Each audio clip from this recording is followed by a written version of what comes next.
Welcome back to another Djinn diary. What is your deepest fear? Is it the darkest times in your life? Or is it spiritual beings that visit at night? In my last video, I shared the news after 10 years of working at the same company, I was laid off. Working my way up, only for everything to fall apart in a matter of minutes. If you've ever been blindsided by something like this, you'll understand the feeling, the sinking pit in your stomach, the racing thoughts of what am I going to do next? As I'm putting this video together, I have this heavy feelings that I might have made a mistake to purchase a home in this insane market. It made sense at the time of the purchase because I didn't want to deal with roommates and other hassle that came from renting. A long time ago, I nearly died living with a Craigslist roommate. She was a 29-year-old woman, tall and wide, with jet black hair and a pale complexion. I'll leave her name out of this, but let's just call her the roommate. At first, she seemed normal enough. Quiet, but agreeable. We even went out for pizza on my first night there, and I figured everything would be fine. It wasn't. Weeks passed, and things got weird. She rarely left her room. When she did, it was just to shuffle past me in the hallway, giving me this eerie high-pitched giggle as she went. I would be watching TV, and I'd turn to see her standing there, just staring. No words, just her creepy laugh echoing in the dim light of the apartment. I tried to brush it off, maybe she was just shy or awkward, but something about her sent chills down my spine. Then came the night I woke up to the sound of the front door handle being twisted over and over again. I crept out of my bed and walked to the door, and I could hear her voice whispering my name as she turned the handle back and forth. I felt my heart race as I quietly backed into my bed, wondering what the hell was going on. But that was just the beginning. One night, I was in the living room watching TV and she came out of her room, slurring her words and clearly drunk. She flicked on the living room light and started yelling, something about her ex-boyfriend. I wasn't sure what to do, so I just nodded and tried to calm her down. But then, she said something that made my blood run cold. In the middle of her rant, she screamed, "I'll slit his flipping throat." That was the moment I realized I had no idea what this woman was capable of. I made it through the night, but I didn't sleep well. And with no lock on my bedroom door, I had to improvise. I dragged my dresser in front of the door, hoping that would keep her out. That small barricade became my nightly routine. A few nights later, I woke up to the sound of my dresser scraping against the floor. She was trying to push open my door. My heart pounded as I turned on the light and shouted at her to stop. Through the crack in the door, I saw her face, wild-eyed and drunk, staring at me like she didn't even recognize me.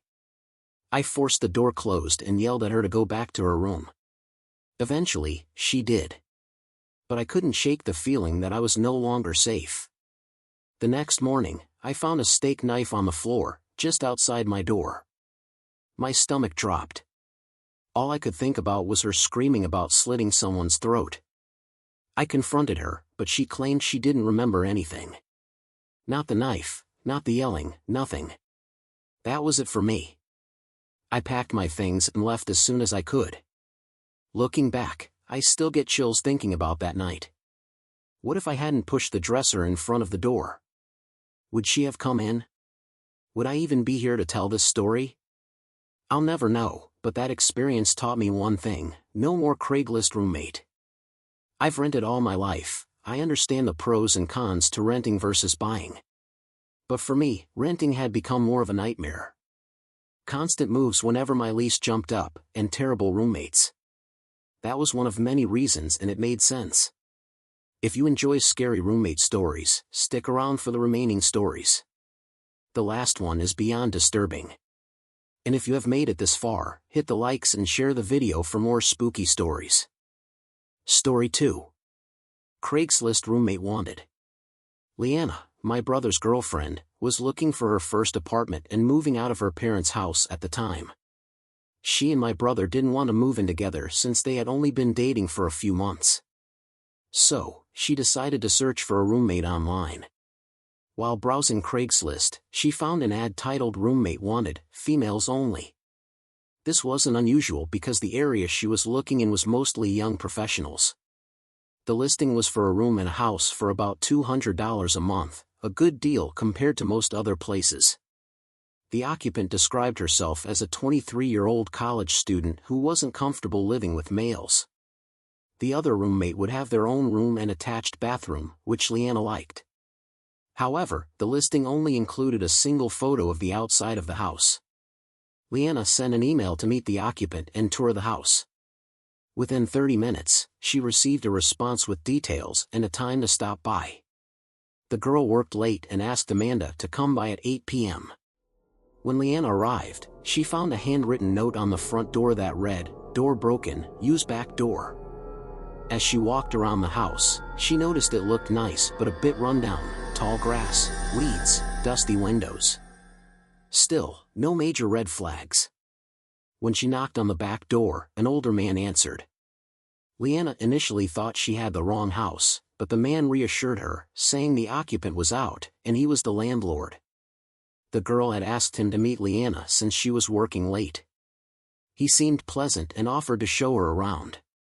While Leanna felt uneasy, her internal alarms weren't fully sounding yet. The man was clearly in his 40s, unshaven, and looked like he might live in his car. Also, only the kitchen light was on. As he showed her around, Leanna noticed a huge red flag. The house had no furniture, nothing at all. The landlord answered questions politely but seemed annoyed at keeping the lights on for too long, rushing her through the tour and only letting her look at rooms briefly. There was one room he wouldn't open, saying it was the occupant's room and he didn't want to invade her privacy. As they walked down the hallway toward the living room, Leanna saw that the front door had a plank nailed across it, definitely broken. Leanna's creep radar was now going off, so she decided to wrap up the tour and leave but tried to stay polite. As she was thanking the man for showing her the house, he suddenly perked up and mentioned that he'd forgotten to show her the basement. He said it had been recently furnished and would make a great rec room, she should definitely check it out. They were standing in a small hallway between the living room and kitchen, right next to the basement door. When he opened it, the door swung outward, creating a barrier between Leanna and the back door. The basement was pitch black. Smiling, the landlord motioned toward the stairs and said, "Ladies first." What happened next was pure luck. Leanna got a text at that moment, just as a random car parked in front of the house. Thinking quickly, she pretended it was a phone call. "Hey! Are you here? I'll come out and let you in. It's great, you have to see it." With that, she confidently excused herself past the landlord and walked out the back door. The man just looked at her, confused. Once outside, Leanna sprinted to her car and sped away. When Leanna got home, she told her mother and my brother everything. They called the police, who took her statement and went to investigate.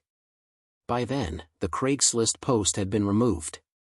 The house had been foreclosed over 6 months earlier and was abandoned. When the police investigated, they found that the closed room the landlord wouldn't show Amanda was where he had been living. The room contained dirty blankets, rotten food, and empty gallon jugs. Even creepier, the walls were covered in torn-up pages from porn magazines. The scariest part, though, was the basement. The man had tied a thin piece of fishing line across the stairs, about shin level, halfway down. The basement itself was empty, aside from another pile of blankets, a broom handle wrapped in leather belts, and a small box containing rolls of assorted tape, duct, electric, etc. Story 3. I wish my drunk roommates were the ones eating my food. I attend school in a large city that's known for being one of the least safe in the U.S. I chose the school for its nursing program, definitely not for the location. I live off campus in what we call a row house, sharing it with 4 other girls. We figured it was cheaper and nicer than the dorms, but we soon learned that you get what you pay for. We're all college sophomores, and as expected, we go out, drink, and come back doing things we don't even remember. We had just moved in at the start of August. The house is 3 stories tall with a padlocked basement owned by the landlord, which was understandable because we would have likely thrown parties down there to avoid cleaning immediately. The house was in a great location, close to school and work, and surprisingly affordable for its good condition. I work as a CNA with odd hours, which will be important later. I had only ever lived with one other person before, so it was easy to notice if someone moved or changed something. Then, I started noticing my snacks were either half gone or completely missing. It was annoying, but in a house full of people, it wasn't worth the trouble to track down who ate what, so I let it go. As time passed, my roommates and I made passive-aggressive comments about someone eating our food. Typical college girls, we just let it slide because no one wanted to start a house fight. I usually get home around 11:30 p.m. after my shifts, which are mostly on weeknights.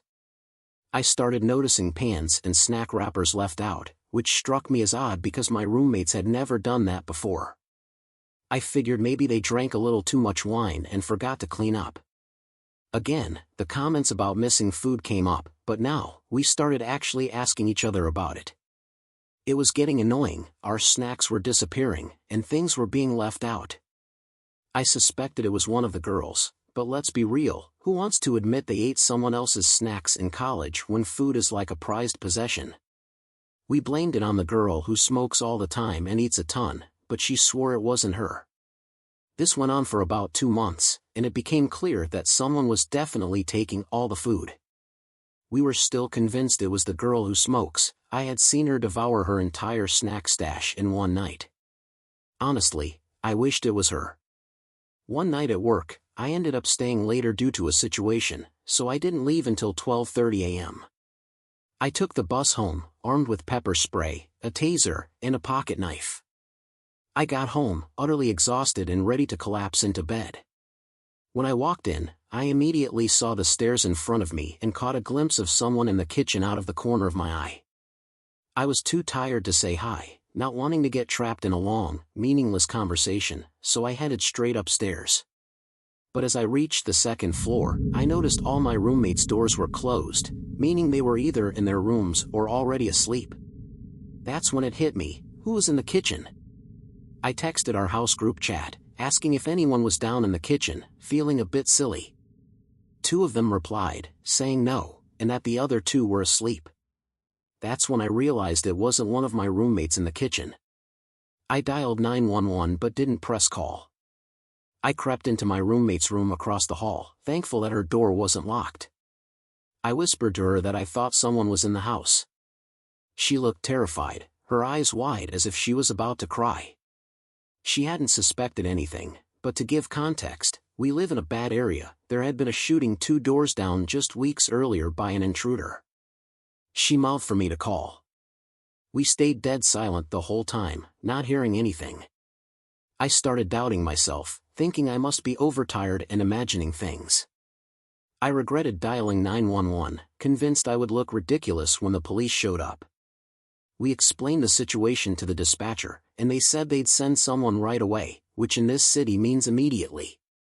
When the police arrived, I didn't even want to go downstairs, but the dispatcher confirmed it was them, so I did. The whole time, it felt like the dispatcher could hear my heart pounding. The police entered and looked around. I was bracing myself to look foolish. They asked if there were any other floors, and we mentioned the basement, though it was padlocked. They checked the basement just in case, and yeah, they were right. A man had been living in our supposedly padlocked basement. The lock had been pulled off the hinges and was just leaning against the wall. We never noticed because we rarely went out back. He had taken one of my roommate's comforters from the hall closet, brought in a mattress from who knows where, and apparently, he was the one eating all our food and leaving a mess behind.